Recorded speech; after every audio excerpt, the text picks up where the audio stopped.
Опана, що за діч? Ключ як у мене, блін. Похожий. Тоже не дуже хорошо викидається. Сьогодні я покатався вже почти 150 кілометрів на цьому малише. Мерседес. Давно хотів собі такий Мерседес. Ну, взяли родичам на литовських номерах. А190 лонг.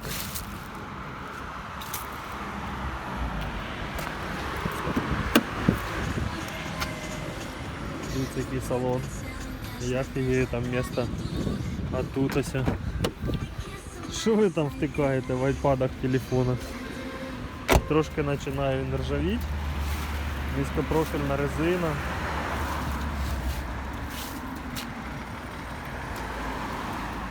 Тут така зачетна тачка.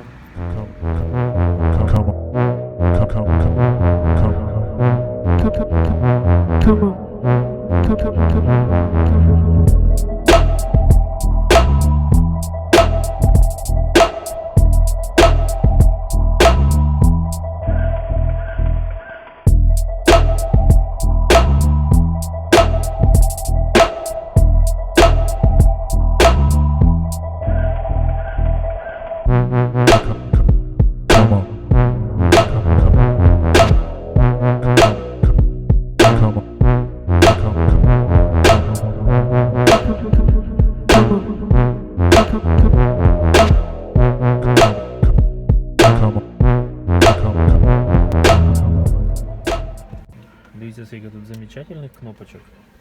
Це ось регулювання зеркал. Дивіться, де стекла подимати. Аирбеги можна відключати. Тут є... А що тут? Задние стекла або можно, або не. Airbag off. Это просто лампочка, что они работают. Да? Ну, короче, ми зараз вам покажемо. Вони працюють. А що вона горить, значить вони не працюють? Ну, сейчас потух. А, працюють. А ще саме прикольне, дивіться, тут є подогрів сидушок. Газове оборудование стоїть. Піндос якийсь, як воно називається? Принц. Піндос лучше звучить, да? Так. Що таке ICR оцей? Ну, тоже стабилизация якась. Короче, типа ESP, да? Угу. Подогрів сидушок, блін, у мене немає подогріва. ES, це типа еко. Відключаємо кондишн, рециркуляція. Ну тут уже все стандартно, туди воздух йдуть. Дивіться, яка магнітола штатна. З пультом, но пульта нема. Значить без пульта. Ключик. Проворачуємо, дивіться, скільки кнопок горить. Всяких фішечок. А що це таке? SRS, що це таке? Спочатку загорається, коли чуть-чуть проворачуєш ключ. Ну, це я не знаю. А тепер дивіться все. Оп!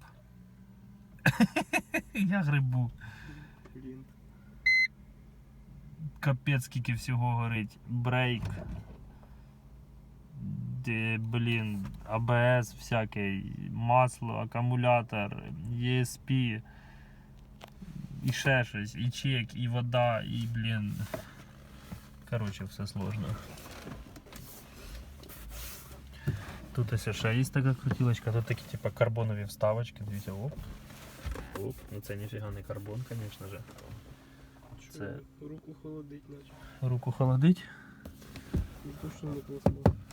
Може алюминий типа, да? Короче, тут есть парковочный, стояночный свет, типа, когда ось 0 свет, а когда переключаешь, ось сюда горит задня, лево, когда сюда горит передня, право, так ось горит свет, регулировка фар при положенні, типа якийсь бортовий комп'ютер, який показує пробіг і фіг знає що, більше нічого походу. Время, градуси, і время, і градуси, і все, да? Да? Сейчас я вам покажу подкапотку. Не закрили цю, но зато на автоматі. Кожані сідушки. Що прикольно, що посадка вища, ніж в Opel. Ти сів такий, ти почти як Fiat Doblo. Так. Це так легко у нас відкрився капот.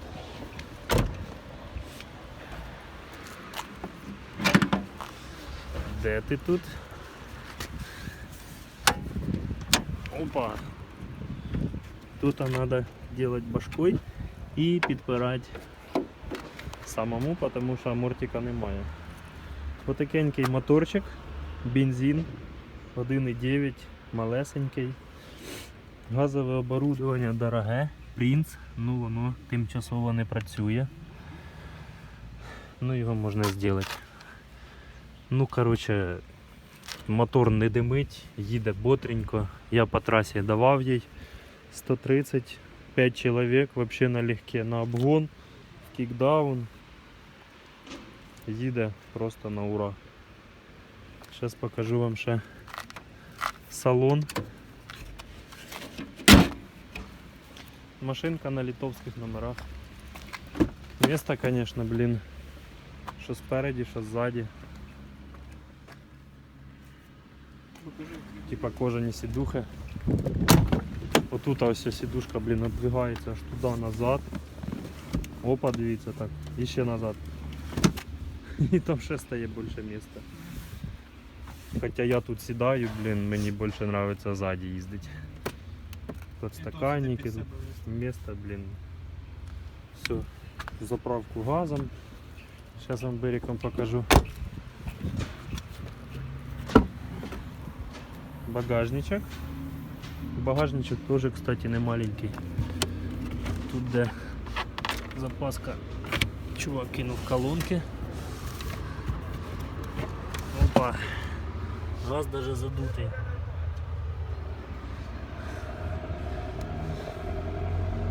Короче, такий двіж Париж. Газове провірили, принцем мало хто займається. Заїхали. Оцей клапан типа закритий. То ли на нього питання не поступає, то ли ще щось. Треба перевірити. А так, в принципі, машинка дуже прикольна. Сам значок оцей Mercedes. Як німці кажуть, Mercedes. 190. Низькопрофільна резина. Він такий в міру жорсткий, в міру м'який, не розхльобаний. Место, конечно, в нем прикольно вообще. Думав, такий маленький, а в нем места хватает реально.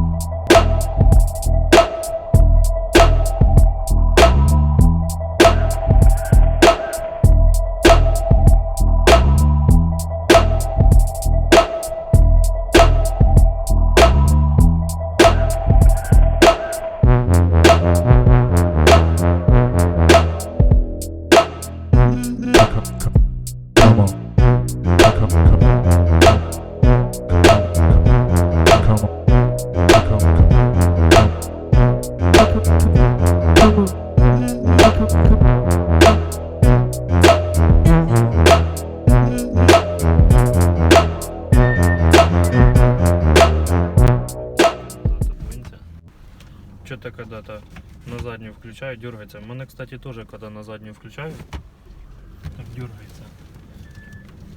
Чё? И тормоза скреплять тоже, кстати, як у мене. Похож. Вона, блин, наче така маленька, в ній місця дофіга. От ви представте, їздить на якомусь галімому ланусі, без кондиціонера, без аербеків, без нічого. Який стоїть там 3-3,5. Чи купити собі мерседесика і балдеть і наслаждатися життю. Регулировка сидений, руля, подогрев, кондиционер, обзор. Ну вообще, короче, бомба. А ще если сделать газовый клапан, то вообще буде. У неї і так мотор 1,9. Кікдаун лупиш, вона на обгон вале, так ти що. Якщо ще газ зробити. А, кстати, у нас что-то загорелось ABS и ESP. Что бы это значило? Ага. В тебе таке бувало? загорівся ABS і ESP. Що за фігня? 95. А ну зараз заглушимо машину. Ой, це так низько. Як ми не дивимося, я. Оце 120 кілометрів я проїхав. За сьогодні. Не потухло. А що ж це таке? Короче, треба дивитися. По поводу литовських, там, українських, польських, не знаю, яких-то других номерів. Ти коли сидиш в машині, ти сидиш в машині, ти не бачиш ні номерів, нічого. Якщо в тебе вавка в голові, то пофіг, які в тебе номера, ти будеш чудити. Що на українських номерах, що на литовських. Коротше, що? Машина загнана на українця. Машина, якби, є фірма в Литві. Якби є в Литві, в Україні одна фірма. Ставиться машина на учет на фірму. Потім машина якби заїжджає в Україну. Тобі дають довіреність. Ти робиш страховочку. Той, хто заганяв машину в течение там 10 днів, тобі треба, якби є кілька варіантів. Є варіант временний ввоз, це на год. Машина заїжджає, год ти катаєшся, потім ти обязан виїхати і потім обратно загнати. Є транзит. На 10 днів типа, машина заїжджає. Якщо в течение 10 днів ти типа, не виїжджаєш, тобі приходить штраф, ти його платиш одноразово і якби потім катаєшся, їздиш собі скільки хочеш. Ну це поки так. Що далі буде з розтаможкою, непонятно. Є ще один варіант. Тоже транзит, тільки на білоруса, наприклад. На, не знаю, на когось, на поляка на якогось. Що, то есть, чоловік заїжджає, машина там условно на фірмі, він заїжджає і йому хай йде там штраф, він його не заплатить, понятне діло, якби він йому і не прийде, тому що Україна не пошле, мабуть, штраф білорусу. Ну, хто знає, це така. Цей Мерседес заїхав, якби чоловік пригнав його купили, поїхали на границю. Цей, що заганяв його, виїхав і вже загнали на цього чоловіка, який купив цю машину. Тепер на нього прийде штраф через місяць, через 2, через 3, через полгода. Він його заплатить 8,5 тисяч. Заплатить офіційно в банки, йому прийде з таможні, там виклик, тири-пири. Він туди, понятно, же не поїде. Потім він заплатить і буде якби їздити з цим, що він заплатив, і буде кататися собі скільки захоче. Попаде вона під розтаможку, не попаде, далі буде видно, є смисл її розтамажувати чи ні. Пишіть в коментарях, як ви їздите. Коротше, в мене вже всі родичі їздять на таких машинах. Я вже, давно теж хочу, ну, що-то ніяк. Надо Opel продавати і брати щось на литовських номерах. Пишіть, що можна взяти нормальне. Коротше, отакі діла. Машина стоїть недорого. У нас такі машини від 5-6 тисяч. Її можна взяти за 3, там навіть менше. З усіма цими вещами. Такий двіж Париж. Підписуйтесь на канал, ставте лайки, пишіть в коменти, нравляться вам відео. Не по темі Opel Vectra C, тому що не дуже ви смотрите їх. Такий двіж Париж.